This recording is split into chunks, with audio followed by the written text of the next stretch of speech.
Episode 532, Alex Crashes a Party. Alex watched the man in black struggle to get back up, clearly shocked at having been defeated by Alex. The man sank back into the floor, his eyes rolling back in his head as he passed out. Alex looked around, assessing the situation. Kenneth's men lay in the corridor, most of them not moving. A few were still conscious, but they had given up the fight. One or two tried to run, but the men from the Baltimore Martial Arts Association struck them down, and soon they had all been dealt with. Alex stood at the end of the corridor, just outside the double doors that led to the banquet hall used for special events. He could hear music and laughter through the doors, and he took a breath and yanked them open. The noise of the room stilled, and dozens of men and women watched Alex enter the hall, flanked by his men. "Are we interrupting?" he asked. The crowd grew uneasy as they watched him. Most of them didn't know who he was or where he had come from. There were a few nervous laughs as Todd's guests tried to reassure one another that this unexpected intruder was no danger to them. This was Todd's territory after all, so who would dare to cause trouble? Then someone realized that this was the man who had threatened Todd on the phone, and the rumor spread through the room, causing more laughter. They knew Jacob had already beaten the man, so what kind of threat could he possibly be? "I admit I'm surprised you're brave enough to show up here," said a young man with curly hair as he rose from his seat at the center of a long table. "But it would have been wiser to stay away." Although he had spoken lightly, the underlying anger was there for everyone to hear. Alex had never met Todd, but he recognized him immediately. Todd not only looked like his father, but he also moved with the same dangerous fluidity. So Kenneth had obviously trained him well.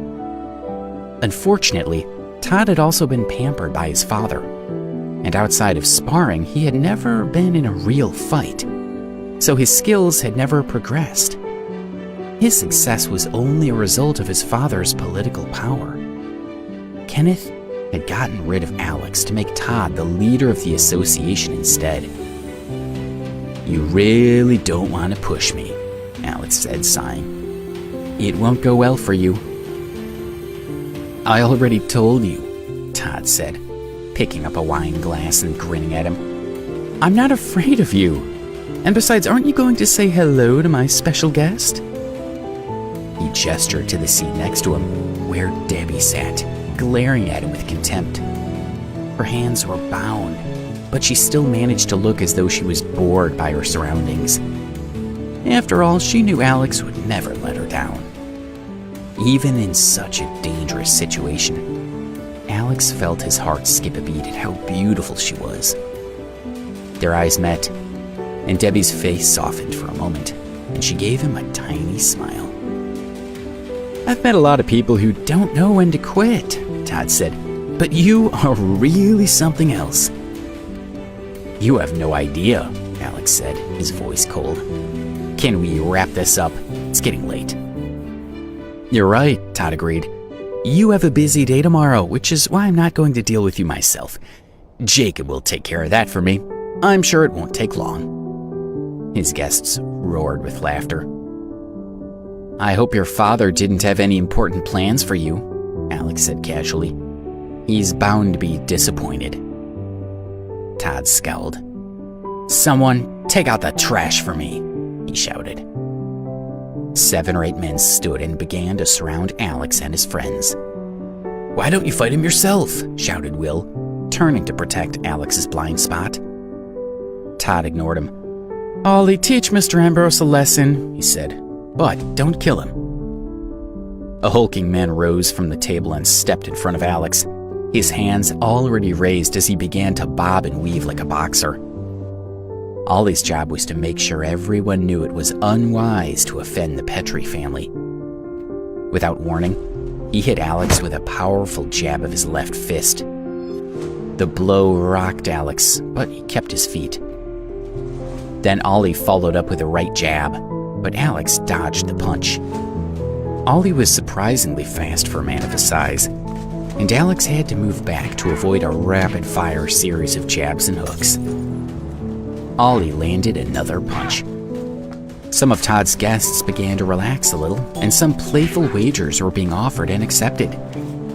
They knew Ollie wasn't going to kill Alex, but they were eager to watch him hurt the young man. For several minutes, the fighters tested each other's weaknesses. After the first couple of strikes, Ollie hadn't managed to land another hit, and Alex was easily eluding him. The crowd began to grow restless. "Come on!" someone shouted at Ollie. "Hit him!" Alex watched his opponent carefully and dropped into a defensive crouch. His own hands were raised as he waited for Ollie to make his move. He didn't have long to wait. When Ollie's next right hook swept in, Alex struck swiftly, bringing his hand down hard on Ollie's wrist, and the entire crowd flinched at the sickening crunch that followed. Ollie screamed and clutched his right hand in agony. He dropped to his knees, dripping sweat and breathing heavily. The audience was shocked and couldn't believe what they had just seen. Several of them began to talk, discussing what had happened. How's that possible? What did he do? How could he defeat Ollie? Todd's jaw dropped. Before he could stop himself, he took a step back, putting some distance between him and Alex. Alex said nothing, but he began walking toward the table. Two more men in black rushed from the corner of the hall, each holding a wickedly sharp knife, which they tried to stab Alex with. Their knives whistled through the air in perfect practiced arcs, but Alex swung his left arm in a graceful figure eight, easily disarming the men. The men in black felt pain radiate up their arms as their knives clattered to the floor, and they gaped at Alex in amazement. Ignoring them, Alex resumed his slow, steady walk toward Todd. There was a brief flicker of fear in Todd's eyes, but he suppressed it. Drawing his own sword from a scabbard behind his chair, he stepped onto and over the table. His blade held high, he glared at Alex with a fierce expression. Todd was a coward, but he was a very well-trained coward. He would always look for a way to avoid a fair fight, but he was still a formidable fighter. He lunged forward, the tip of his sword stabbing at Alex's throat, but Alex spun into the strike, slapping the flat of the sword with the heel of his palm. The force of his strike traveled like a shockwave up Todd's arm, and he lost his grip on the hilt. The sword's momentum kept it moving, and Alex caught it and spun in a circle. Todd's breath left him in a huff. He and Alex were face to face, mere inches from each other. In disbelief, he looked down at the hilt of his sword, noticing the blade had pierced his chest.